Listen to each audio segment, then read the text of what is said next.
Hidden Fire by Rose Mackey, Book 4 in the Under Violet Sun series. The story. So far in the distant future, Earth has exploded into the galaxy and colonized dozens of planets. During the colonization process, humans realized it was easier to genetically engineer the humans to fit a new planet than terraform an entire planet to their needs. This resulted in a diaspora of human template species that worked together as part of an alliance, pooling their shared economic, social, and military power against alien species. The alliance exists to further human interests in a hostile universe and is highly xenophobic. Felosia and Verit are two colonized human planets, each with different matriarchal societies. Felosians are empaths, and the planet has a majority female population. Their few males are cosseted, petted, and adored, but are not viewed as suitable long-term partners. Many of the Felosians have become dissatisfied with this situation and seek longer-term mates of their own, craving the closeness of a pair bond. Verit is also matriarchal, however there are very few females left. Those that are have formed a ruling class, controlling the violent mercenary clans of feline shifter males. Felosia and Verit came together to co-sponsor a new colony they have named Dalat, hoping that finding mates between them may help solve their shared population fertility issues. A small establishment group from both planets, under the command of Cadet Maral, landed to start the colony building phase. It has worked better than either group could have hoped. Despite some initial social friction, the Felosians and Verit colonists blended well, and there have been 2 successful matings already in the first few months. Unfortunately, the colony has been plagued by problems from the start. There have been multiple instances of sabotage both on and off planet, disrupting their supply chains and placing the lives of everyone on the planet in jeopardy. An investigation was undertaken, and evidence was retrieved pointing to another human planet, Svoboda, as the enemy behind it all. Svoboda is male-dominated and has an open policy of resistance against matriarchal cultures. It was discovered that a rare mineral, Zelan, exists on the planet. Zelan is highly valuable. It has never been found in such large quantities before, and when word gets out that Zelan is present, it will change everything. The fledgling colony is entirely unprepared for the onslaught of thieves and pirates that will descend on their little backwater planet. In investigating the Zelan, the colonists also discovered an ancient sentient alien ship, Casti, who bonded psychically with one of the Felosian colonists, Zira. The only thing more prized than Zelan in the galaxy is ancient alien tech. The colonists have had to go to great lengths to keep this under wraps, including keeping an alliance ambassador named MakenRoy as their captive to prevent him from reporting the situation to the alliance. Matters are coming to a head, and whatever is decided will change the power structure of the galaxy forever. Chapter 1 takes place in parallel with the events of Book 3, Wildfire. Chapter 2 picks up immediately after Book 3. Chapter 1, A Proposition. Maral paced the corridor in front of the guest quarters in a vain attempt to burn off her nervous energy. What she was about to do was the riskiest thing she had ever attempted, and a persistent voice in her head insisted that it was a terrible idea. She mostly agreed with her inner voice but was clear-sighted enough to realize that there were simply no other viable options. Here, in this quiet corridor, she could indulge in her anxiety where no one could see her. To everyone else, she must be the Cadet, governor of the colony, leader in the Felosian military. But here, in this stolen slice of silence, she could just be Maral, facing the most challenging mission of her life. The future of multiple planets could rest on her pulling off this negotiation. Maral sighed. When the shit hits the fan, and you accept that all the choices you have are bad ones, it brings a chilling clarity. She took a deep breath, accepting the decision before her, and entered the guest wing. The complex was nearly empty, only a single guest currently visiting their little colony. After the recent sabotage, impending war, and facilities that could only generously be called rustic, people weren't exactly lining up outside to visit.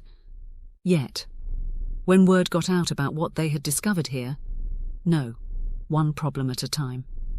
When she approached the only occupied room, the board security personnel stationed outside the door perked up visibly. She nodded politely at them and pressed the buzzer to request entry. After a momentary delay, the door swished open to reveal the imposing figure of MakenRoy, Alliance Ambassador and Malurian Royal. He was also the male that she had welcomed as a guest several weeks ago and was now preventing from leaving. To say that he was not pleased was an understatement. He was a persistent pain in her ass. The only thing that gave her even the slightest hope that she could pull off the audacious plan that the leaders of Verit and Pholosia had concocted was that the male was still here. Maluriens were dangerous, and MakenRoy was no exception. They were known as politicians, spies, and occasional assassins across the galaxy. If he wanted to escape custody, he could. Her colony was largely unexplored and uninhabited. He could easily escape and hide in the woods waiting for rescue, or pick them off one by one if they were foolish enough to try to reacquire him. No, he was still here because he wanted something. Pissing her off was just a bonus, a way for him to pass the time, a way to extract some small measure of retribution for his imprisonment. "Good afternoon, Cadet. This is a surprise." His voice was deep and rich, giving nothing away behind the polite facade. So it was the ambassador she was meeting today, not one of his other personas that he seemed to change with the ease that other people changed clothing. He was smooth. She had to give him that. The moment they had captured him, he had shed his affable image for this one, charming, silky smooth politician manners that hid everything. She was reluctantly impressed. Not even the barest hint of his emotions or thoughts leaked out. Maral was one of the strongest empaths Pholosia had ever produced, one of the rare dual telepaths, and she hadn't caught even a whisper of his feelings. It spoke to an iron control that few people possessed. It was slowly driving her nuts. She hadn't realized how much she had come to rely on her additional senses until they were useless.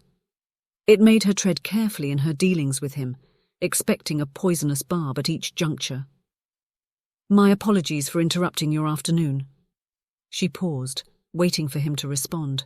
He simply stared at her impassively. "Okay then." She smiled at him, launching her own charm offensive. "May I come in? I have a matter I would like to discuss with you." He blinked in surprise at her saccharine sweetness, before frowning deeply. Clearly, he wasn't buying her act any more than she was buying his. After weeks of this stalemate, she wasn't exactly surprised. "Of course, Cadet. It's not like I have much else to do." He bared his red-tipped fangs at her in a facsimile of a smile and stepped back, sweeping his hand into the room, the sharp black horns and talons on his hands glinting in the light. The unit was exactly the same as the other 60 or so on the planet. A simple cabin featuring a bed, a small kitchenette and seating area, an entertainment screen and a small toilet and closet off to the side. It was functional and bland, everything in the same uniform grey. MakenRoy looked huge in the small space as he motioned her to take a seat at the little table while he perched on the end of the bed. He said nothing, just waited for her to speak. A huge, hulking, grey-skinned male covered in sharp ridges of cartilage and bone. She supposed she deserved his reticence. She was detaining him. He was a prisoner here. He was not fooled by this little unit. It was not a guest suite. It was a jail. "My apologies for keeping you here so long, Ambassador. We have been proceeding with our investigations in relation to your involvement with the military force that attacked us from your transport ship." He cocked his head, his red eyes staring at her unblinkingly. "Have your extensive and lengthy investigations concluded?" His tone was caustic. She didn't rise to the bait and continued in her calm, methodical manner. "We have determined Svoboda's culpability. The attacks and sabotage have been part of a carefully orchestrated plan by them to take possession of this planet." He blinked. It was only for a split second, but in his controlled countenance, it practically screamed at her. "How unexpected," he murmured. "To what end? This planet is appealing in its own rugged way, but Svoboda is highly advanced. They have their own colonies. I am aware of their cultural enmity for your gender, but this endeavour appears rash, and Svobodans are not fools. It would be a logistical nightmare for them to hold this planet, and it would alienate many worlds." Maral realised partway through his monologue that he wasn't actually talking to her. He was thinking aloud, his eyes distant, his eyes focused on her, flaring a darker red. "There are only two options. You are engaged in some other form of warfare with Svoboda, of which this is the most recent salvo.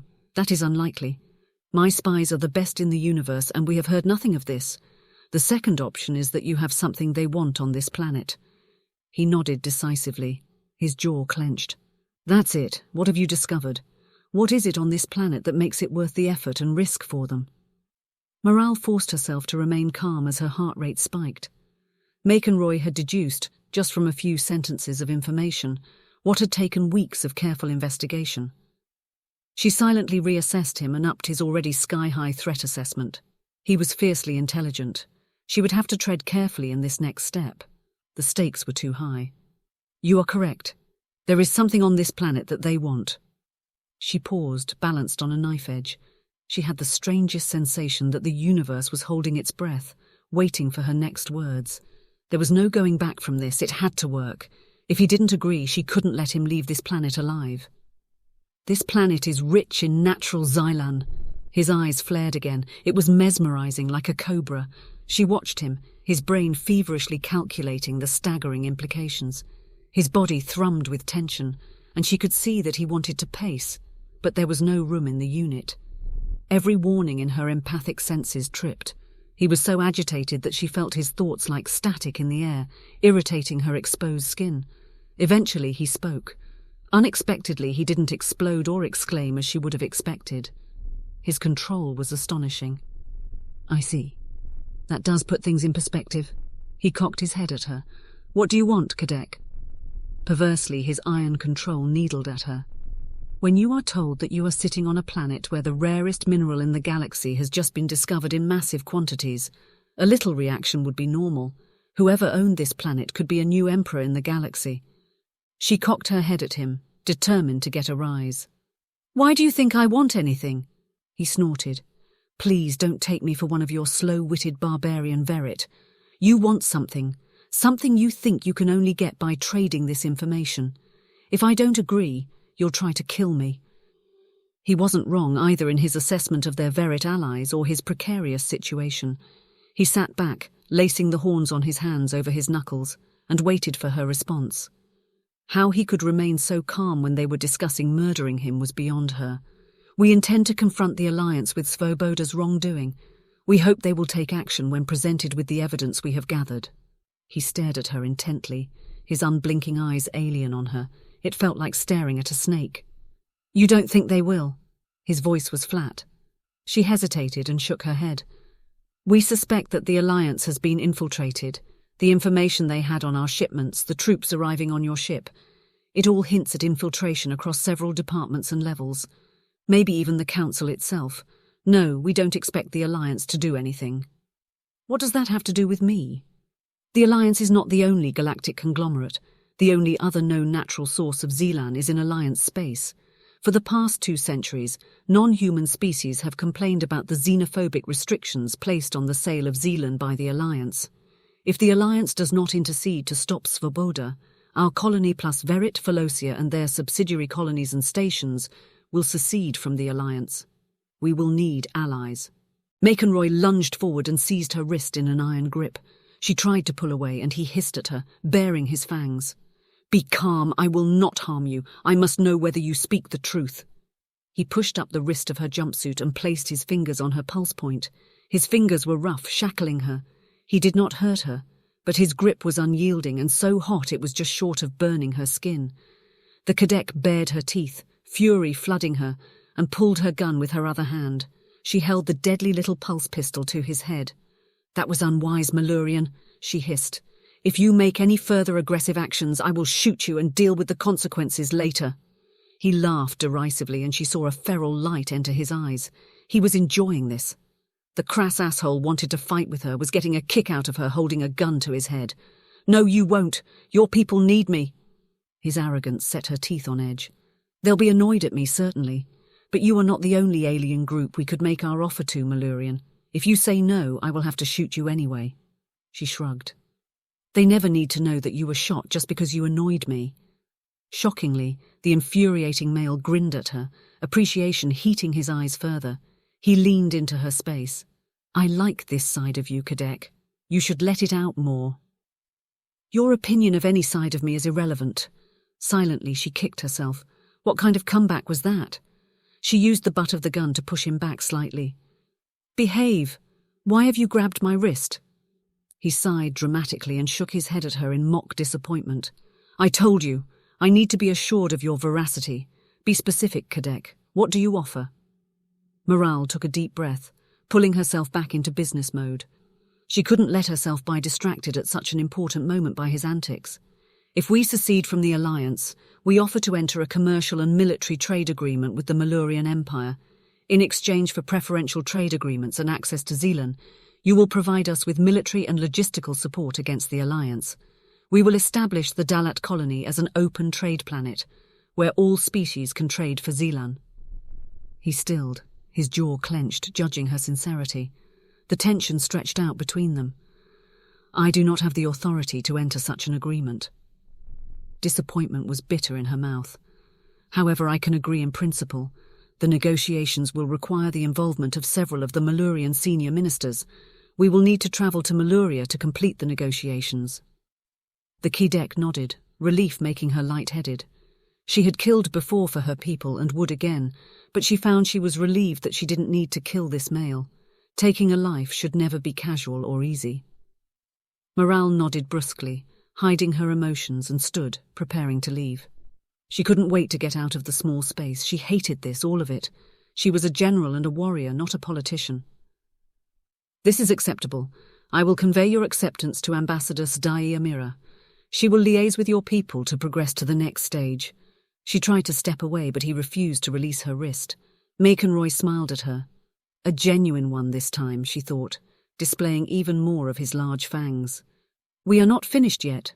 What happens if the alliance intercedes? What becomes of our agreement then? The cadet sank back down into her chair. If the alliance intercedes, we will stay under alliance rule. They will have a purview over Zealand transactions. We will be unable to enter an agreement. In that instance, I am authorized to offer you a gift of 10 grams of Zealand, in thanks for considering our offer, and as an apology for your extended stay here. MakenRoy barked a shocked laugh. 10 grams of Zealand could buy an entire military fleet or a planet somewhere. I accept the terms, Kadek. I have 2 more of my own. Maral nodded, waiting to see what he would try to extort. First, I want out of this accommodation unit. If you wish to enter into a Malurian alliance, you must learn to trust us. Maral considered. It was only fair. It went against every bone in her body to let a dangerous individual wander freely around her colony. But he was right. They had to start somewhere. Fine, but you will still have guards. Trust is earned. He flashed another smile at her. Agreed. I'm not finished. You may not leave the compound. He scowled. I'm not one of your tame verret cats. I will not be held here against my will. She could feel the anger steaming off of him. I am responsible for this deal, MakenRoy, and this colony's safety. I will not risk you escaping into the wilderness. He didn't respond. After a long moment, he huffed and shook his head. Second, I wish to know who you present for your alliance. Will it be yourself? The Stai? It was Maral's turn to frown. I'm sorry, I don't understand. MakenRoy sighed. I suspected as much. You have done no research into Malurian culture, have you? Maral stiffened in affront. I have. The Malurian Empire, governed by the Malurian royal family. The empire comprises dozens of different planets and species, extensive commercial interests extending well beyond human-controlled space, and advanced military capabilities. No significant sentient rights sanctions. He smiled at her, pleased. Human template species were notoriously xenophobic and rarely bothered to learn about other cultures. Malurians are a communal species. The core of our society is community, family, friendship, home. These things bind us. They take precedence over all other considerations and contracts. To enter an alliance of this magnitude, which may require military action against the human alliance, you are asking for the highest level of trust and connection. It will need to be sealed with a mating. There is no other way we can intervene, as we already have a non-aggression pact with the alliance. Maral's stomach dropped into her shoes. In all her research, she had not come across this as a potential issue. MakenRoy continued. However, if the planet of one of our own royal mates was threatened, it would supersede our non-aggression pact. We would not attack the alliance, but we would defend our own. The alliance themselves would be in breach by attacking it, as they have pledged in the treaty not to attack any Malurian planet. He leaned forward, his elbows balanced on his knees. I ask you again, who do you propose for the mating? Maral swallowed, her mouth dry, her stomach sick. I will need to discuss and come back to you. We had not considered this aspect of your culture. It will require some debate. MakenRoy regarded her frankly for a moment. Very well. Don't take too long deciding. The mate will need to be approved by my family as well. Maral forced numb lips to move. Who would be the Malurian that our representative would bond with? MakenRoy looked at her as if she was stupid. This is my negotiation. I have no mate presently. I will be the Malurian mate for this arrangement. Maral's stomach dropped. What insane female would mate with this male? He was dangerous, unpredictable, and changed personality on a whim. The poor female would be mad within a week. Her brain caught up with what he had just said. Presently, so your matings can be time-fixed. Philosians generally only mate for 5 years at a time. Perhaps it wouldn't be so challenging. Surely there would be a suitable female willing to enlist in this service for 5 years. Maluriens may not be human template, but they were attractive enough. They were close enough to human anatomy, bipedal, mammalian, similar enough features. Apart from being larger, hairless, grey-skinned, horned and taloned, there were not that many apparent physical differences. He sighed, the fire in his eyes dimming slightly. No, Malurian mating is permanent. My last mate, Ruvastia, died. I have not taken another since. Maral felt the first flicker of emotion from him, an echo of sadness, just a hint that had made its way through his formidable shields. I see, she paused. This will present a challenge. Few Philosians would bind permanently to a male they do not know. Verit even less so. They rarely bond to a single partner longer than the period necessary to produce offspring. MakenRoy shrugged, clearly indicating that such concerns were not his problem. If you wish the alliance to proceed, then you will find a solution. The female must be of sufficient seniority and authority to match mating a Malurian royal such as myself. She will be a Dusar after the mating, after all. He grinned broadly and raised his chin arrogantly at her. Make her impressive, Kadek. She rolled her eyes and rose to stand. I will see what I can find, Ambassador. She opened the door and stepped out, motioning him to follow her. The Philosian guards instantly snapped to attention. The ambassador is granted permission to move around the colony, provided he is accompanied by a guard. He may not exit the compound. Acknowledged, ma'am, the guards chorused. Maral turned back to MakenRoy, looming in the doorway. You may leave your quarters as you see fit. I will make the arrangements for us to travel to the Alliance homeworld in the next few days. She hesitated, feeling that so many things were left unsaid between them, then turned to leave. He remained silent, his red eyes following her as she exited back across the compound to her offices. Maral settled into her chair before her desk and exhaled deeply. The first part was done, despite the Malurian throwing them all a curveball they hadn't seen coming. Still, their hand was played, and they had got the outcome they wanted, mostly. She placed a call to her sister, Ambassador Stai Amira. Amira was the Philosian delegate to the Alliance and the mastermind behind this crazy, bold plan. This is Administrator Kevlin of the Philosian Embassy on Summer. Maral sighed.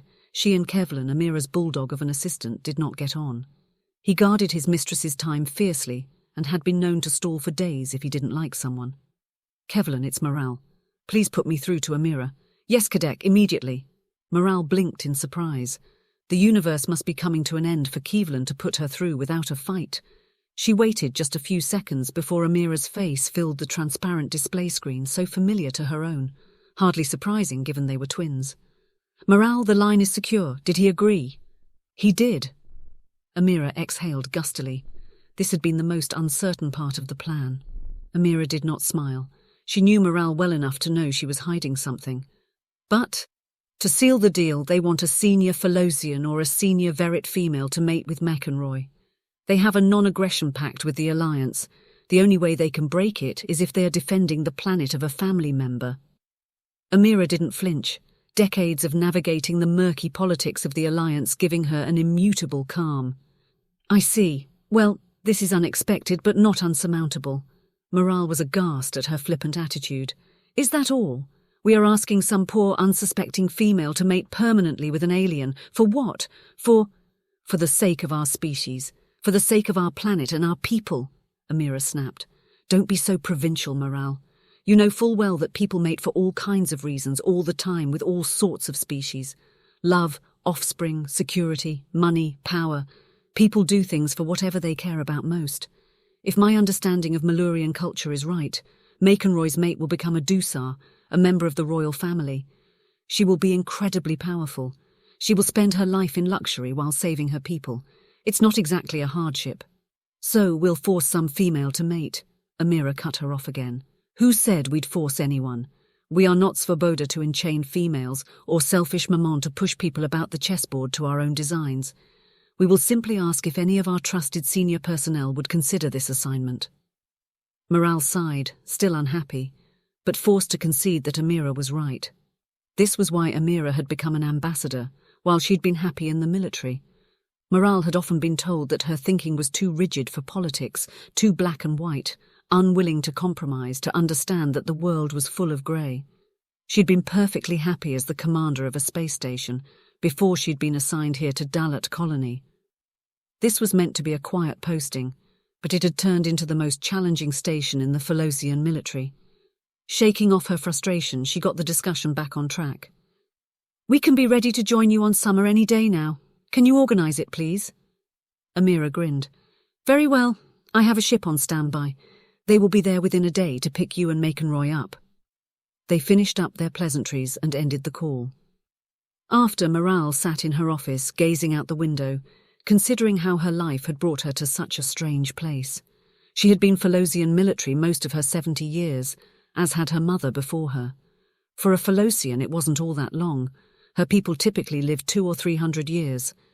She wasn't even middle-aged yet, but she felt ancient, worn down by the demands of the life she had chosen. As she had worked her way up the ranks, she had fought for her planet and her people all across the galaxy. Never had she imagined that she would end up as governor on a backwater planet that was suddenly the center of an interstellar conflict, negotiating an alliance with an alien royal. The goddess certainly had a sense of humor. Maral watched the activity on the green. From her office on the ground floor of the colony admin building, she could see the expanse of the open green square, across to the rec center and mess hall on the other side. She loved watching the colonists interact. Every day she saw more signs of their budding community, their integration. She was coldly furious and deeply sad that this daring venture they had embarked on may be overtaken by Svobodan machinations. This planet had been meant as a mating planet, a place where Verit and Phalosian colonists could find mates and revive their declining birth rates. Instead, it had become the nexus of a conflict spanning the known galaxy. What would become of her people if this colony failed? She watched MakenRoy exit the gym. She waited a few moments longer, then cursed when she realized the guards were not following him.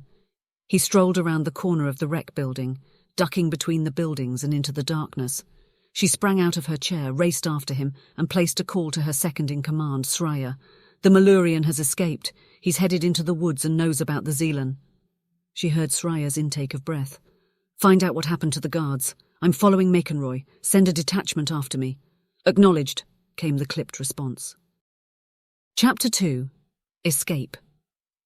MakenRoy walked the perimeter of the green courtyard. It was the core of the fledgling colony, and despite being in the middle of the workday, it was surprisingly busy. He saw groups of Phalosian females practicing a slow, precise martial art. Nearby, there was a group of Verit males ostensibly playing some sort of rough-and-tumble game, but mostly just watching the females. He saw them stiffen as he approached, then relax when they caught sight of his shadowing guards, which he was doing his best to ignore. How dare they think to contain him? He had spent weeks biding his time, waiting to find out what was actually going on in this little colony. Stuck in that tiny cell. He had considered escape many times but had a mission to fulfill. A little ambassadorial work here, a little espionage there, all in a day's work for a Dusin of the Malurian Empire. Never had he imagined Zealan. It would change the face of intergalactic politics, could make his people the most powerful empire in the universe. He took in a deep breath and began to jog, letting the sunshine warm him as he stretched muscles that had become weaker over his weeks of confinement. As he took off, he heard one of his guards curse, then accelerate after him. "What are you doing?" she called. He noticed that given her shorter legs, she was having to sprint to keep up with his gentle warm-up pace. "Just some exercise." She nodded and motioned to her companion, who fell away. As he completed his first circuit around the green, the first guard stepped back and her companion took over, allowing the other to rest. Interesting. Their commander, the formidable Cadet Maral, would never have made such a lazy error with a dangerous prisoner. He grinned again at the memory of her holding a gun to his temple. threatening to shoot him. One of the more enjoyable aspects of his imprisonment had been the opportunity to cross swords with her. She was fiercely intelligent and unyielding, qualities he appreciated. He went for several more circuits before stopping and turning to his security team. "May I use the gym?" One of them held a finger up to him, requesting him to wait, and her eyes glazed over as she used her HUD to connect with her supervisor for orders. After a few seconds, her eyes refocused on him. "Access granted." They led him to a large, featureless building across the green. As they walked, they pointed out this building or that, and responded to his polite inquiries on the progress of development of the agriculture or environmental systems. As they spoke, they became more animated. Clearly, these young officers were bored after weeks of standing outside his accommodation with nothing else to do, and they were keen to show off their new colony. Too bad he wouldn't be seeing much of it. He was done with this backwater planet. After weeks of waiting patiently, gritting his teeth through captivity, he had what he came for. He knew their secret. All he needed was the slightest opening, which these foolish young officers had provided him, to escape. Once he was outside the base perimeter, they would never be able to find him in the forest. He would activate his emergency beacon, and a Malurian Dojun would be here to pick him up in a few days. He had spent weeks comforting himself with the punishment he would inflict on the Phalosians once he was free, for daring to try to contain or control him. The inside of the gym was the same as most others the universe over. A large cavernous space with a selection of equipment piled along one side. On the floor were the inlaid crystal lines denoting the perimeter of the nanofield. It was a common feature in Phalosian colony buildings. Rather than shipping expensive, bulky equipment, they shipped inert nanoblocks that could be programmed and reconfigured to make just about anything required. He eyed the exercise equipment, noting its plain matte texture. The equipment itself was most likely formed from the nanoblocks as well. Spotting a weight machine, he wandered over and familiarized himself with its operations. He settled in, starting his workout. He kept his back to his security team, to avoid them observing his eyes unfocusing, as he instructed his personal AI to hack the nano control system. It was one of the few missteps the formidable cadet had made.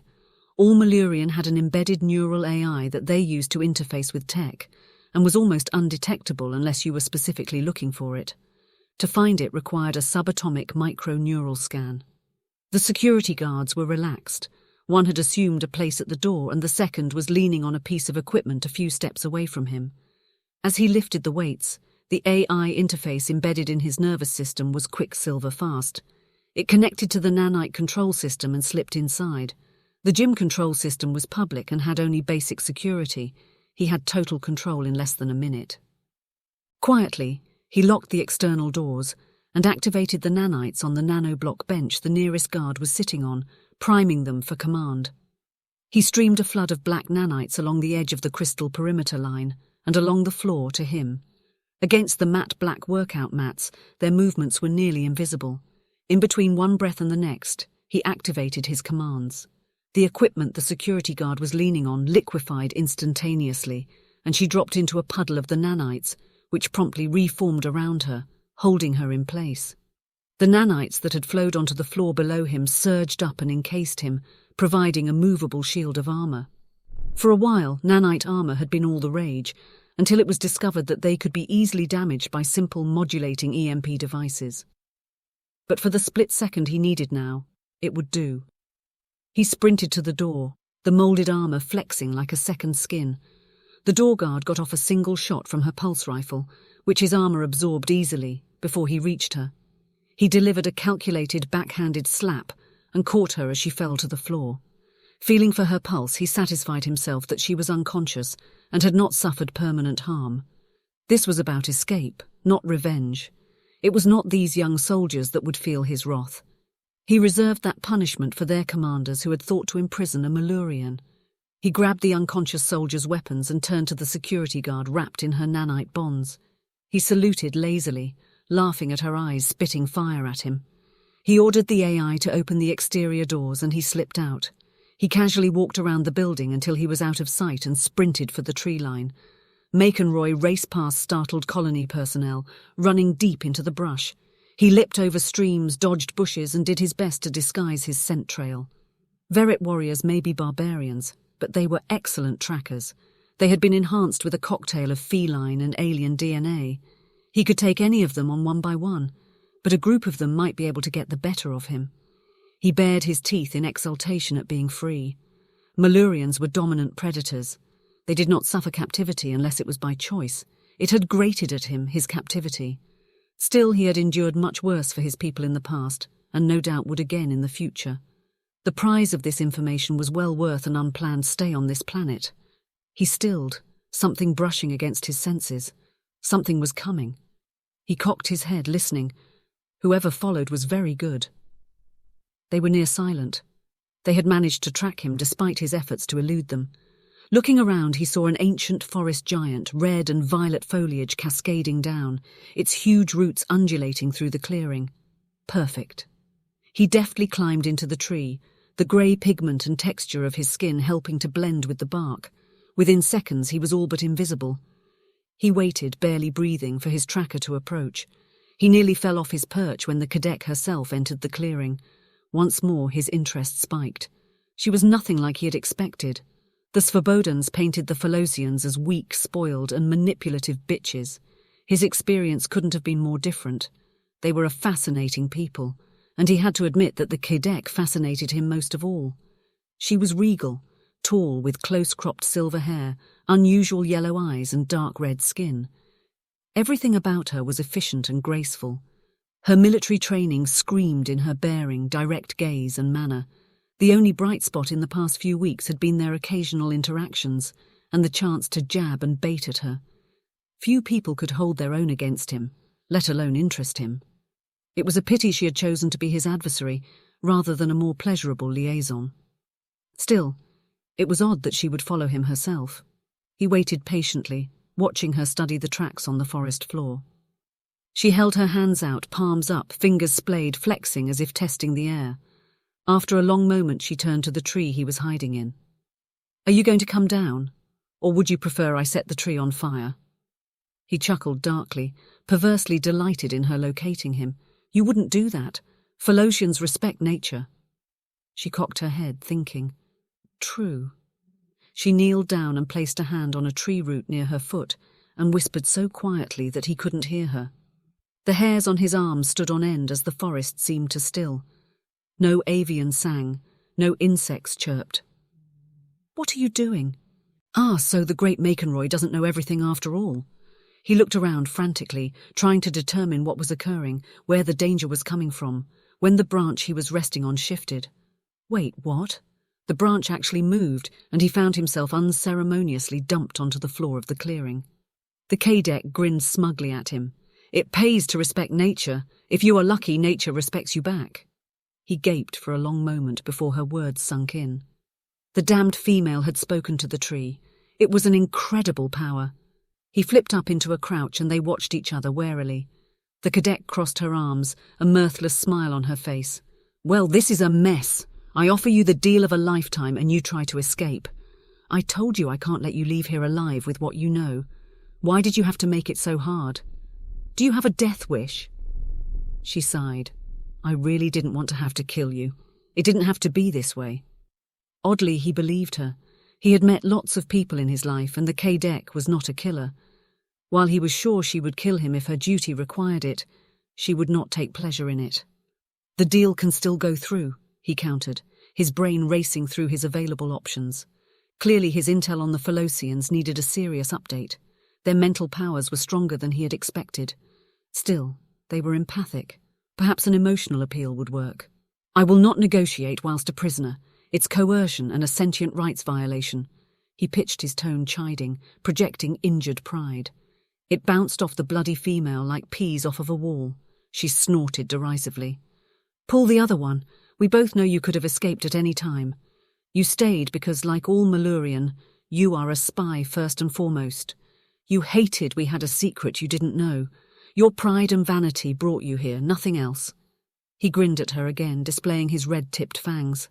Oh, she was very good. "Well played, cadet, but this was foolish of you. You can't capture me on your own. You should have brought your cat army."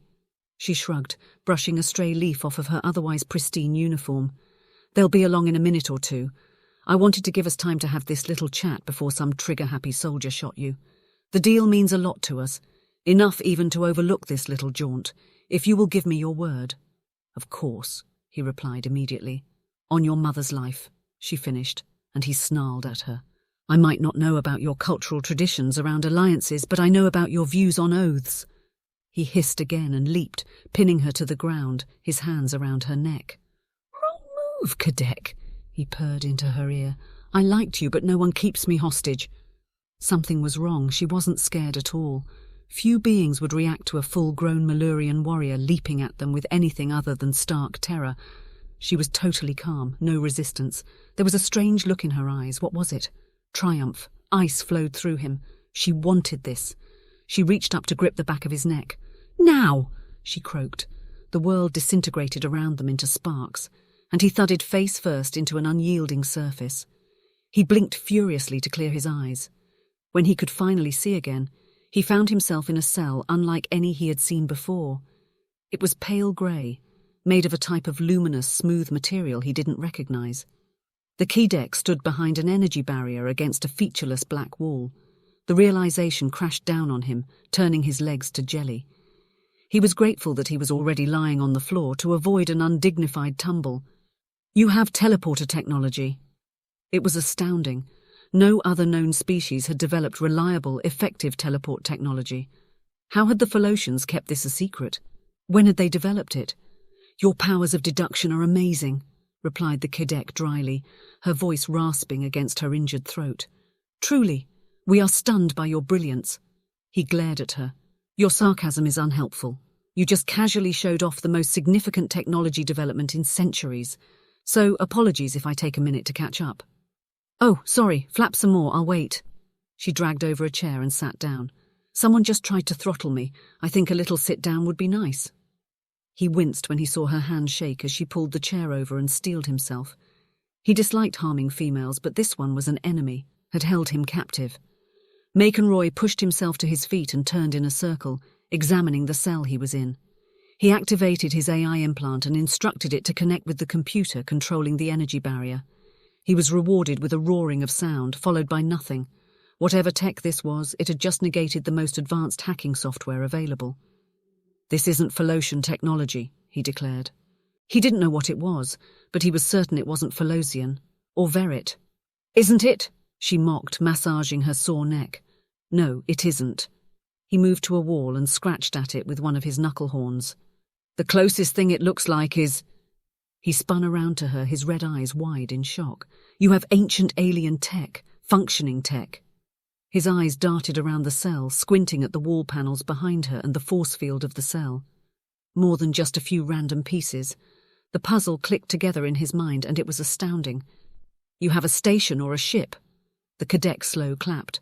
"A gold star for MakenRoy." He spun around one more time before returning his gaze to her face and its unusual arresting features. This was worth everything. If Maluria could get a hold of ancient tech, they would be the most powerful species in the known universe. He grudgingly admitted to himself that perhaps she was right. The deal was worth forgiving a minor infraction or two. "All right, I want in." "Wonderful," she responded dryly. "Do I have your word?"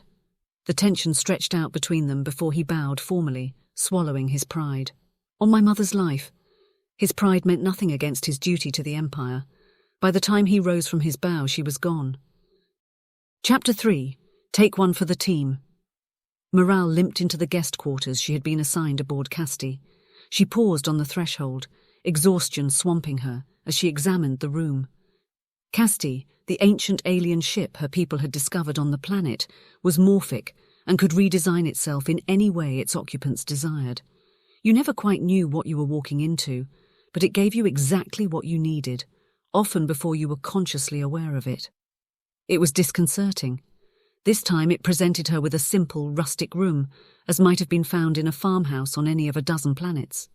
Pale wooden floor, walls and ceiling, an enormous fireplace in the corner, and a giant bed covered in cream pillows and linen. Windows took up the opposite wall, showing a projection of a stunning setting sun over fields of pale pink and orange flowers. Oh, how she longed to climb into that bed. It had been a calculated risk going after MakenRoy alone. They needed the Maluriens, so she needed him. She hadn't wanted to risk some fool shooting the person who she required so desperately. Quite literally, the fate of multiple planets hinged on this deal. Maluriens were dangerous, and she had needed a backup plan. It was a calculated risk bringing him onto Casti, their ace in the hole. But she had to up the stakes high enough to interest him. She sighed as she stripped her jumpsuit, letting her boots and uniform lie where they fell. She could always kill him later if he tried to betray her. Right now she was exhausted. Talking to that tree had taken everything she had. Trees were difficult, and that one was ancient, its thoughts slow like honey. Trying to convince it to move branches that hadn't moved in a century was like trying to bench press a flyer. Then that idiot had jumped on her and tried to squeeze her to death. It had been shocking, his power and strength. He had moved so fast.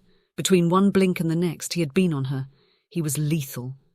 With even a small Malurian military force, she could defend the colony from attack from pretty much anyone. Still, she had been a fool not to expect something like that.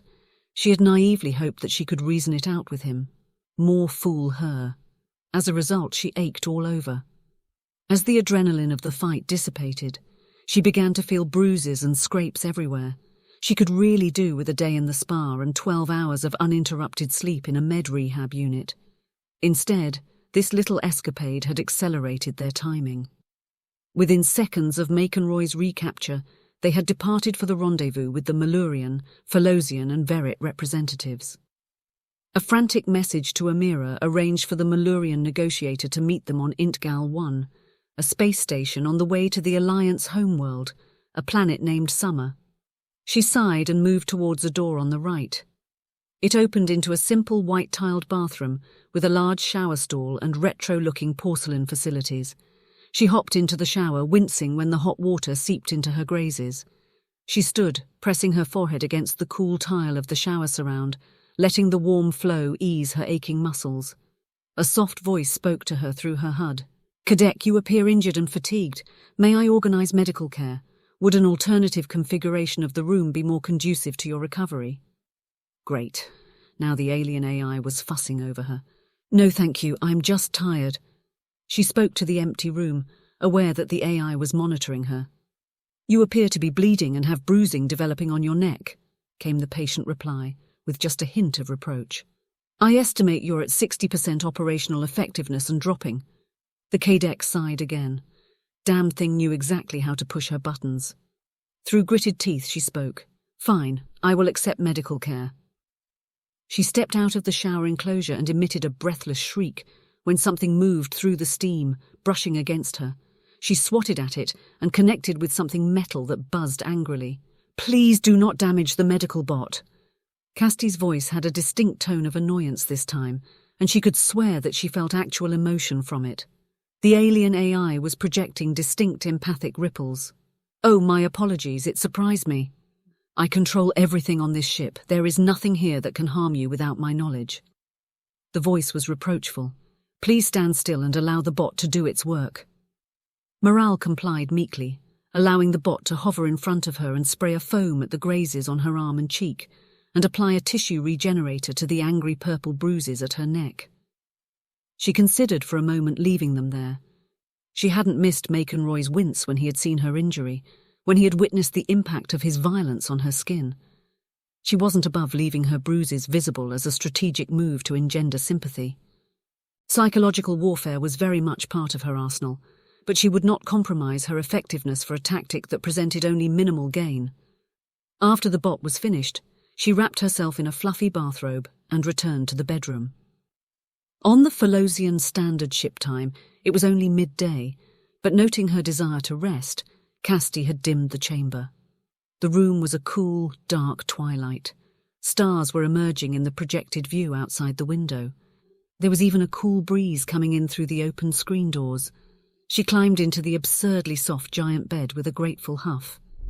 She might not get the full 12 hours of sleep she desired, but she could at least close her eyes while the medical treatment took effect. She had barely settled in when there was a beep of an incoming call on her HUD. Maral groaned when she saw the caller's name hovering in the blackness against her closed eyes. She couldn't reject a call from Amira, either as her sister or her superior officer. She accepted audio only. "Yes?" Amira was taken aback by her terseness. What's wrong? Why aren't you on visual? Because I'm in bed trying to sleep. Amira paused. It's the middle of the day. Why are you in bed? I had a little run-in with our Malurian. I had to get some medical treatment and I overextended my empathic senses. Oh.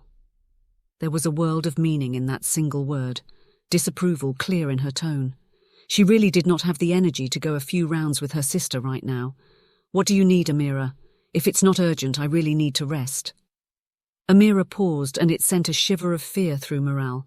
Her sister was never uncertain, never hesitant. What? The timing of your run-in with MakenRoy is unfortunate. I realise that coming on its heels, this may not be the best time, but matters are speeding up. Maral resisted the urge to tap impatiently. She hated dissembling. Just spit it out, sister. The Philosian and Verit delegates have met to discuss the issue of who should be offered to the Maluriens as part of the alliance deal. As expected, the Verit will not offer one of their own females. They are too few. They wish Philosia to offer the female.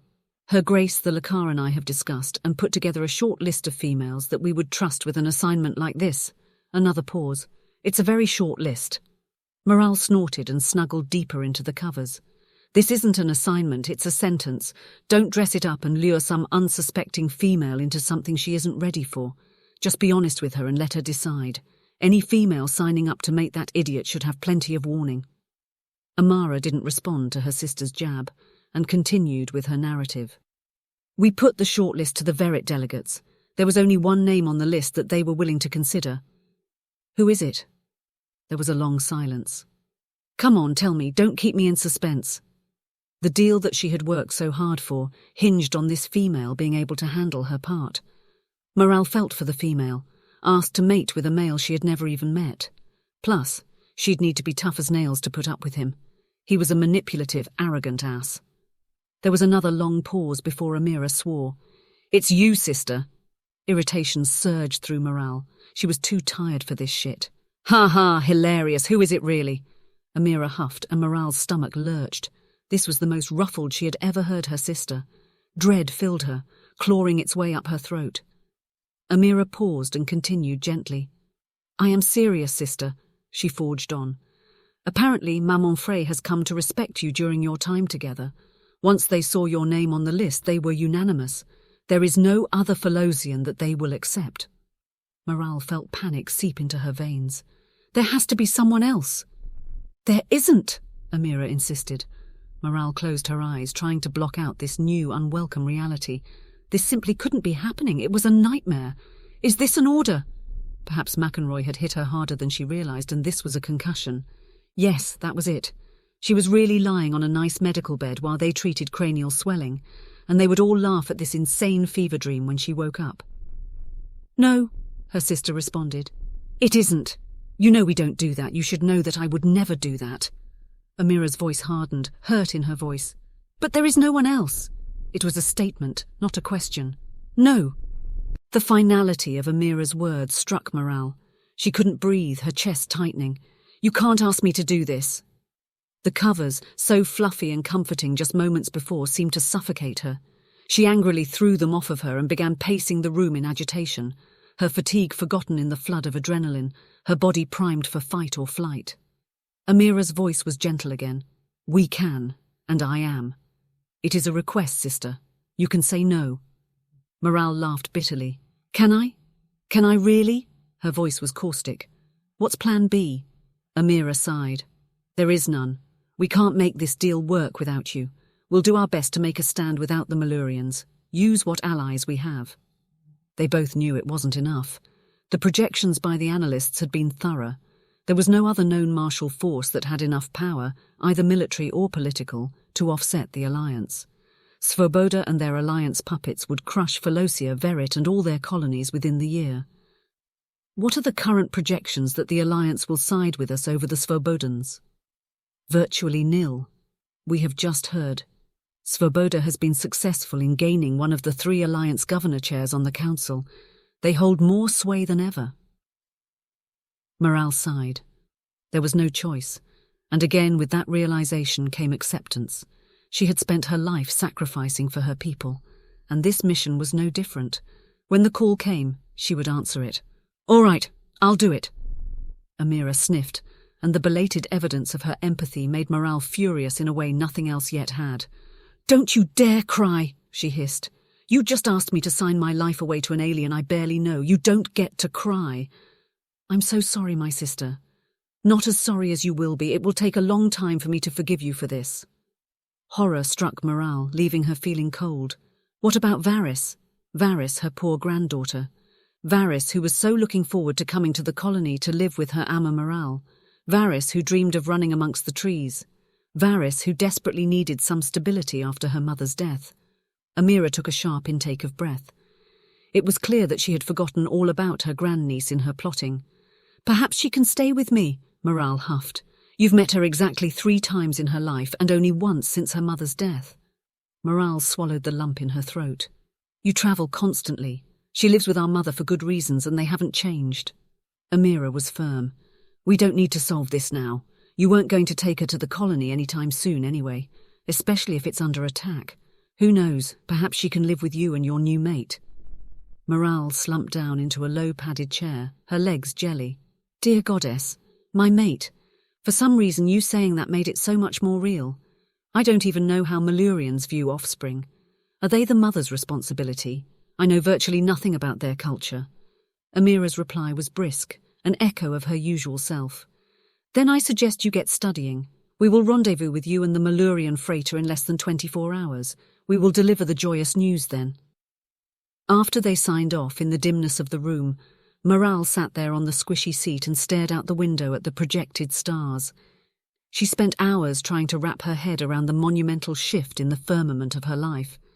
Eventually her fatigue swamped her, and she returned to bed where she fell into a deep, dreamless sleep. MakenRoy paced around the room he had been moved to. Shortly after the cadet left, 2 Verit males appeared. He recognized them as Lucius, the first male of the Dathalka clan and head of the colony's security forces, and Odrin Day, a Verit healer. Lucius spoke without preamble. "Ambassador, the cadet has advised us that you have agreed to her deal, and you are to be moved to more suitable guest quarters." He all but growled the words, anger vibrating off of him. It was clear that he disagreed with his orders. MakenRoy grinned at him and crossed his arms, forcing himself to relax and lean against the wall, enjoying the other male's tension and discomfort. Verit males were so predictable. Genetically engineered as a warrior force, they were all aggression and impulse response, subtle like a battering ram. MakenRoy had insulted his commander. Ergo, Lucius would insult him. It was pathetic. Odrin tisked. "Come now, boys, let's play nicely. You can come politely, Ambassador, and get some food, a shower, and a rest until we rendezvous with your people, or you can stay in that cell. The choice is yours." His voice was saccharine sweet, as if he was talking to young, barely out of swaddling. MakenRoy held his gaze for a long moment, debating responding to his condescension before nodding. "Fine." He bared his teeth at them. "I won't scare the locals. Take me to the guest chamber." The cell walls disappeared in an instant. Interesting, thought MakenRoy. Odrin hadn't blinked, lost focus or waved his hands, had given no indication how he was controlling the tech. Yet the walls had responded to his command. Excitement stirred. Clearly it was some kind of telepathic interface.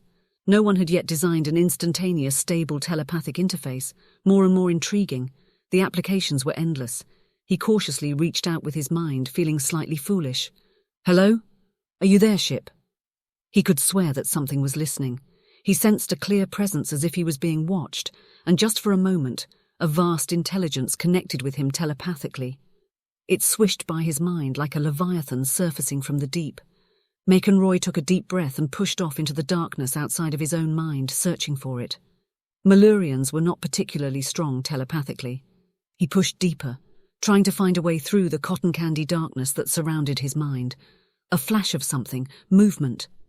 The tiny filaments on the back of his neck bristled, sensing danger, moments before a powerful force shoved him back into his own mind. He nearly missed his step. He was so distracted by the strength of the push. Whatever it was huge and powerful and ancient beyond imagining.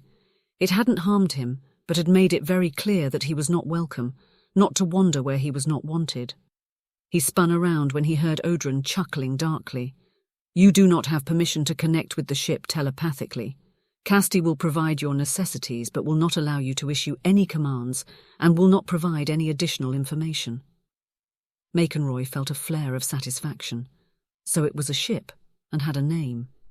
Even without connecting to the intelligence, he could discern much. "What about our deal?" "The deal is not done yet," responded Lucius. MakenRoy's two companions walked him through seeming miles of corridors before they arrived at a simple black wooden door set into the featureless black of the walls. "Guest quarters that have been prepared for you." Audren hesitated. "Be warned, Casti will attempt to match whatever image you have in your mind that represents comfort and rest. Sometimes it can be a little disturbing." MakenRoy nodded, another nugget of information. Not only could Casti be commanded telepathically, the ship itself could scan the minds of others, including their subconscious. He pushed the door open into the room and stopped at the threshold, taken aback. Beyond the doorway, the room transformed into black basalt caves. A stairway carved in the floor of a lava tube, polished to shimmering perfection, led up into the darkness. "What is this?" he whispered in hushed awe, his throat tight. "Wherever you feel most comfortable," replied Audren again. "If you need us, call out for Casti and it will convey your message. Food will be brought to you shortly and we rendezvous with your people in 12 hours. Someone will come for you." MakenRoy nodded, barely aware of the other male and his words. His eyes were glued to the dark, reflective stairwell. He stepped through the door and felt it close behind him. He spun around, but the door was gone, only a rugged basalt wall behind him. He climbed the stairs, his feet leaden, dreading what he would find at the top. Pale lights were embedded in the walls at knee-height, providing some illumination for the steps. With each step, he felt his amazement rise. At the top of the climb, the room opened up into a warm apartment. He didn't need to look to know that it was a central open space with a kitchenette, large table and sofa filling the room. His breath came in a rush as he saw the red and purple rugs covering the smooth black floor. Everything just as he remembered. Across from him, the view dominated the room. One wall was a force field, beyond which held a massive balcony overlooking a view that he still saw in his sleep. The rich, loamy fields outside Maluriens, mountain of prosperity, from which gifts flow. His feet led him on autopilot as they had hundreds, thousands of times, through the force field onto the balcony. He could swear that he smelled the scent of growing things, and the ever-present tang of the basalt dust that even the most advanced air filtration tech couldn't hide. He understood why the alien ship had created this place. His fondest memories lay here, along with his darkest.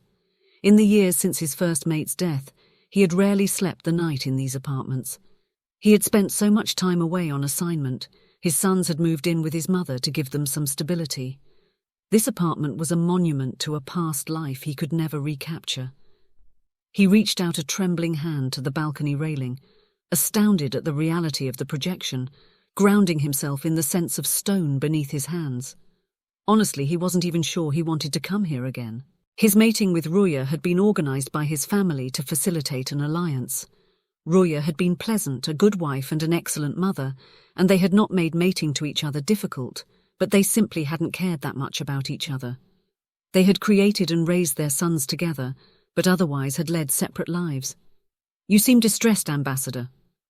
The voice sounded inside his mind, and he jumped like a scalded cat. "Casti?" he asked cautiously. "Yes, Ambassador, I am Casti. Your biodata indicates you are distressed. The room is intended to refresh you in a familiar environment. However, I sense it makes you uncomfortable. Would you like me to change it?" "No." His voice was hoarse with pent-up emotion. "Is there anything I can provide for you?" He paused. "Information. What can you tell me about yourself?" "Nothing." The reply was immediate, Casti's voice reproachful. "The deal is not complete. You do not have the clearance to request information." MakenRoy grunted, expecting as much, but he had to try. "Then, nothing, thank you. Please inform me when we are 1 hour away from the rendezvous." Confirmed. MakenRoy stayed on the balcony, looking out at the view. He gripped the railing tighter, marveling at the reality of it. The opportunities offered here were incredible. The scientific, military, and political advantages that would be available to his people if this succeeded. He reluctantly let go of his lingering anger at the cadet for his temporary imprisonment. Understanding the stakes at play, He admitted to himself that he would probably have done the same in her position. Offering himself as the mate for this deal was calculated and political. This opportunity was a gift from the Lord of Fire to his people, one he must not allow to pass them by. He stared up at the image of the sacred mountain Maluriens and swore an oath to the Lord of Fire, heart of the mountain, god of Maluria. He would fulfill this deal that the Lord of Fire had presented to him. Whatever witch or creature they presented him with tomorrow as a prospective mate, he would accept gladly and make the best of it. He would do his best to honor his new mate, and this alliance that promised so much for his people. Chapter 4. A Deal Among Friends. Maral met MakenRoy outside his room to escort him to the conference. Aside from a terse interaction when she had informed them where they were going, he was a foreboding, silent presence. Nothing about his manner invited her conversation. Not that she wanted to. Her mind was filled with one gibbering statement on repeat. "Oh my God, I'm mating this asshole." "Is everything all right?" she jerked, her anxiety-ridden thoughts interrupted. She smiled, tight and professional. "Of course." He glanced at her sideways. "You seem tense." She stiffened. "I'm fine," he hummed in response. "Are you sure?" "I said I'm fine." Arrogant asshole, presuming he knew what she felt. She ignored the voice in her head that insisted that she was, in fact, very much not fine. Still, there was more than one way to distract herself. She kept her voice light. "Shall I call you a healer?" He almost missed a step. "Why would I need a healer?" "Because you are clearly hard of hearing." He laughed, low and rolling, a flash of red-tipped fangs, refusing to respond to her needling. "I am in perfect health, simply concerned for your well-being." Arrogant asshole. She wouldn't give him the satisfaction of telling him in private. Let it come as a shock. She poked a finger at him. "We are strangers, Ambassador. My well-being is none of your concern." He hummed again. She had no idea what it meant. "Understood, Cadet. I shall abstain from querying your well-being in the future." Mating to MakenRoy was going to be an exercise in frustration. The meeting was being held in a private room in the back of a restaurant on Intgal 1. The giant space station catered to long-range ships, serving as a center for trade, recreation, medical care, and military staging. Tens of thousands of beings transited in and out every day. As they traversed the space station, he paced alongside her, a silent, impassive presence sandwiched in by their guard. Aliens from dozens of species parted in front of them as they passed. The Malurian delegation was already there when they arrived, and they were decidedly impressive. Uniformly large, muscled and covered in sharp horns and ridges. Apparently, as Maluriens aged, they got hornier. Front and center stood an imposing female that introduced herself as Dusar Mavansul. Amira had provided her with a briefing packet that told her that the Dusar was a sister of the current emperor, and precious little else. Given the haste with which this meeting had been thrown together, Maral was surprised they even had that much. The Dusar was huge, over 7 feet, and covered from her head to her feet in a blood-red cloak that set off her pale grey skin. When she moved, there were glints of gold and silver, indicating a heavily decorated armour underneath. A single, spiky, horned ridge ran over her head and down her neck. The cowl of her cloak draped over her head ridge, revealing swirling tattoos on her bald head that curved down her cheeks and around her eyes, adding to her fierce impression. 2 male Maluriens were with her, similarly large, similarly spiky, but less tattooed. The Dusar rose and greeted MakenRoy when he arrived with the brush of a hand against his cheek, a slight softening of the fierceness in her visage, before motioning for him to sit next to her. He took his place at a vacant seat at the large, round table. Also at the table were Amira, negotiating on behalf of Philosia, and Maman Frey, representative of the matriarch of Verit, each with their own guards. The Dusar fixed Amira with a gimlet eye. "Ambassador Amira, you have returned our beloved nephew." Maral blinked. Nephew. The idiot was the Emperor's nephew. She glanced at MakenRoy, who winked at her. Ugh, what an arrogant ass. "We have reviewed your offer. The Malurian Empire is intrigued. We approve MakenRoy as our offered mate to enact the proposed arrangement." The Dusar glanced at him out of the corner of her eye, and MakenRoy nodded once in confirmation. "Who do you propose for your side of the mating?" Amira took a deep breath, her back ramrod straight. "We thank you for your consideration of this offer. This deal stands to benefit both our peoples, in keeping with the deep respect you have shown us. By offering one of your own royal family as mate, I am proud to offer my sister, Cadet Maral. Maral blinked, surprised at the lack of preamble. Somehow she had expected protracted negotiations, delicately dancing around the question of mates. This frank, matter-of-fact discussion felt grubby, transactional. Belatedly, she realized all eyes were on her. She smiled tightly, swallowing her anxiety, resisting the urge to shrink into her chair. She looked around, seeing the worry and guilt on her sister's face. She caught MakenRoy's eye, his expression inscrutable. Nope, nothing from him, not even the slightest nod of encouragement, or any hint that he found the offer appealing or distasteful. He might as well have been a painting. Paradoxically, it helped. Fuck him. What the hell did she care about his thoughts anyway? She straightened, doing her best to channel her sister's poise. She could do this. Yes, Dusar, I am proud to offer myself as mate for this arrangement. Amira squeezed her hand tightly in relief under the table, turning back to the negotiations. My sister is a cadet in our military forces, with decades of honours. She is the current governor of Dalat Colony, and is much respected by our Verit partners. Maman Frey nodded in support. The Maman Convocation supports this nomination.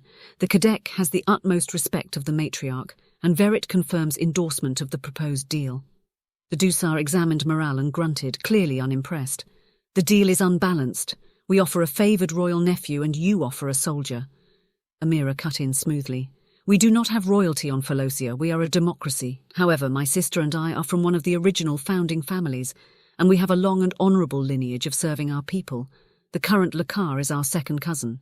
The Dusar contemplated Maral. Do you have young, Kadek?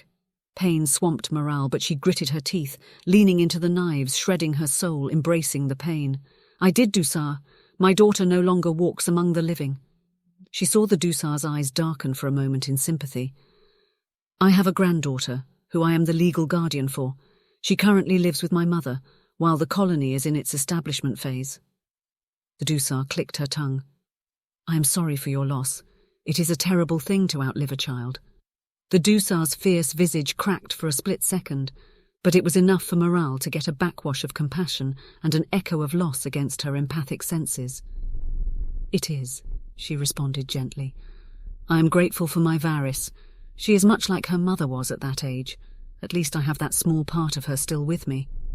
The Dusar nodded once before folding her hands and hardening her voice. You have a granddaughter. Are you an elder? What is your life expectancy? She cocked her head at Maral and shrugged her shoulders helplessly. My apologies for the question, but I am not good at judging age on your people with your soft, flat skin. Maral laughed, refreshed at the direct honesty. No, Dusar, I am not an elder. I have lived for 70 years, not quite a third of the expected Phalotian lifespan of 300 years. She shrugged and touched her unlined cheek self-consciously. We do not begin to biologically age until well into our 3rd century of life. I see. So you could have more children? Maral's forehead wrinkled in confusion. Why is this relevant? It's clear you know little of our culture. Family, children are a key part of our society. I would not see my nephew mated to a female for 200 years more without the opportunity of children. Maral felt sick. The thought of children from the venture and what would be required to produce the children had somehow not entered her mind at all. How had she missed that? I will be fertile for another 150 years, she replied. However, I do not know if our species can reproduce, she finished weakly. The Dusar waved the matter away. We have advanced medical technology that can resolve that issue. She turned to MakenRoy, the topic of offspring apparently concluded. Do you accept the proposed mate? What is your view? MakenRoy turned his red eyes on Maral for a long moment. His eyes darkened as he examined her. She bristled at the proprietary gaze, and she swore she saw his lips quirk slightly in response. When he finally spoke, Maral was floored. She didn't know what she had expected from the arrogant idiot, but a compliment was not it. I do. The Kadek has been a formidable opponent. She would make a strong mate. I accept her and her offspring as mate and family, if she does the same for mine. Yours? Squeaked Maral. Mine. I have 2 sons from my first mate, who also no longer walks among the living. I will accept you and your offspring if you accept mine. He grimaced. You can help me explain to my sons why I have been absent for months while enjoying the dubious hospitality of your colony." Maral felt like she was having an out-of-body experience. Was she really negotiating to mate an alien prince, to take on his alien sons and agreeing to future children? The moment stretched out, everyone waiting for her response. She thought she might throw up. She forced her lips to move numbly. "I accept," she swallowed. MakenRoy's eyes lit up. Finally, a spark of emotion. Pity she had no idea what it meant.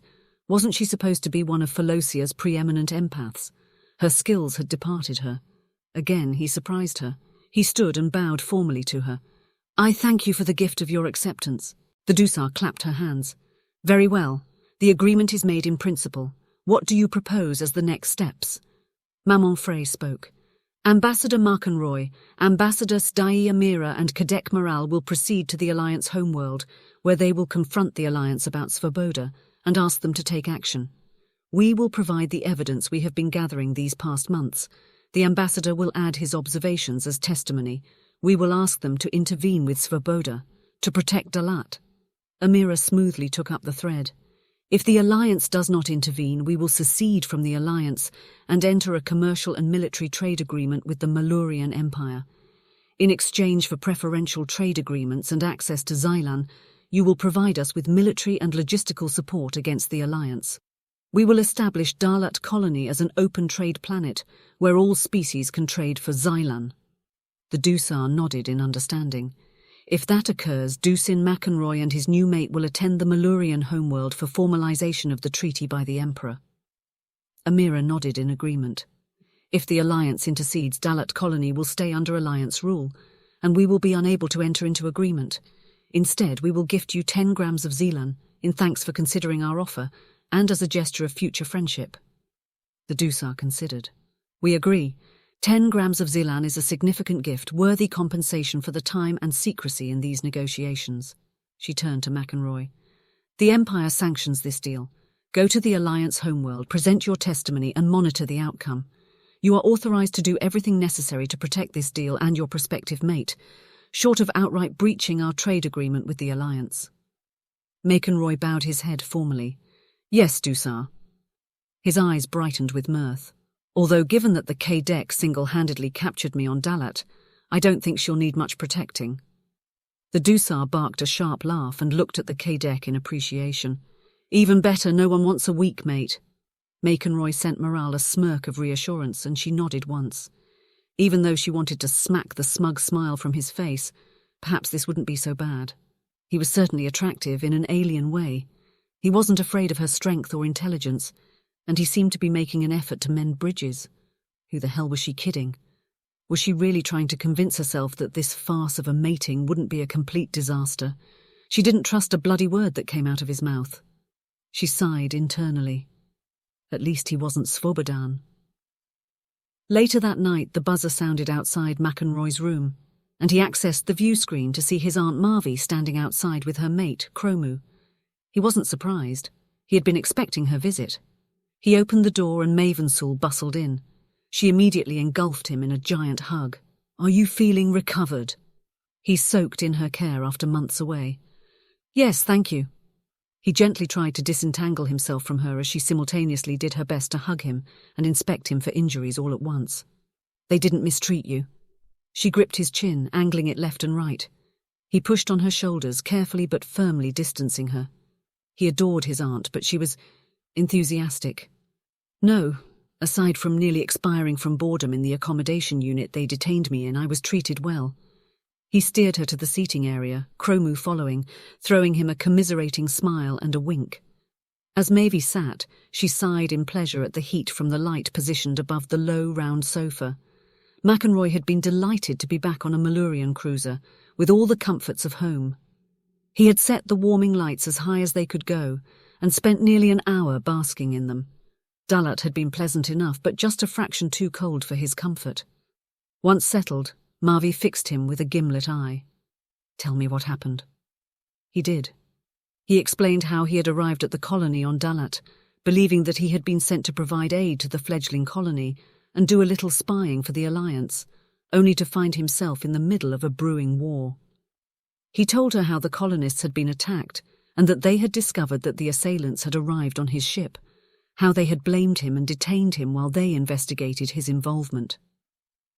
MakenRoy gave her the full rundown, sparing no details, culminating in the cadet's offer. Marvi considered. "Do you think it's for real? Is there really Zelan on that planet?" He shrugged. "I didn't see any. But if you are asking if I think they are for real, yes, I do. There's something there, something that's important enough for the Alliance to investigate, for Svoboda to send troops to acquire it." He paused. "I can tell you one more thing, though. They have ancient alien tech. A ship." Marvi's jaw dropped. "No one has found a functioning ancient ship ever." He shrugged. "Until now." He leaned forward, his voice a whisper. "They have teleporter tech." Marvi's eyes grew distant, calculating. She met her mate's gaze in silent discussion before refocusing on MakenRoy, and he felt a pang of jealousy. They were so in tune with each other, centuries together, meaning they rarely even needed words to communicate. "We must have it, at any cost." Her words were clipped, official. This was Dusar Marvensul speaking, Dusar of alliances and negotiations for the Neuron family. This was not his gentle Aunt Marvi who had snuck him sweets as a child. He bowed his head at her order. She set the strategy for their political and commercial ventures. His chest tightened with anticipation. "I know. Why else do you think I offered myself for the mating alliance? This is the chance of a lifetime." It was. His blood sang with excitement at the prospect, his mind filled with the possibilities for himself and his people.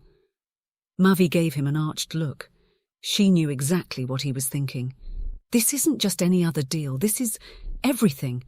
This has the potential to lift our family and our people to heights we have never dreamed about.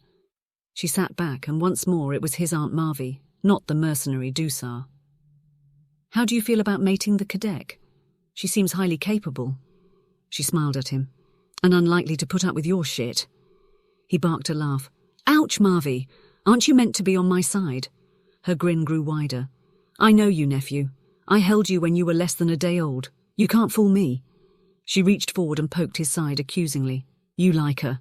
He fended off her teasing poke, laughing. "She's interesting. Even with her odd smooth skin, she's not unattractive." He was lying, and he knew it. He was more than interested. The cadet was the first female in more than a decade that had interested him. Her intelligence, strength, compassion, even her sarcastic sense of humour piqued his interest. He had clearly lost his mind. Marvi smiled at him indulgently. "I'm glad. I would see your second mating more successful than your first." MakenRoy's smile dimmed for a moment as he remembered his first mate. "My mating with Ruya was fine, Marvi. The alliance was good for our family, and we created my sons, which I will always be grateful for." Marvi's lips thinned. "I won't speak ill of the dead. Ruya was a good female. She did her duty." She reached over and patted his cheek. "But I regret that the best you can say about your mating was fine." Marvi looked away, her eyes bright with unshed tears. Chromu spoke for the first time, his voice low and grinding. He took Marvi's hand in his. "Those of you that mate for alliances, you sacrifice much for your family, your people." He squeezed her hand gently and spoke to MakenRoy. "I pray that in your second mating you find what we found in ours. You deserve happiness." MakenRoy stood, shaking off the intensity of the discussion. "I'm overjoyed. This mating will make our people the most powerful empire in the galaxy. No one will dare challenge us." He moved to a small unit and pulled out a bottle of Malurian wine. It glowed gold in the warm light, and for a second it reminded him of a certain stubborn cadet's eyes. "I may have been less than charming with the cadet. Some relationship repair work may be necessary." Chromu and Marvi burst out laughing. "I'm sure you are up to the task, dear." He brought their drinks back.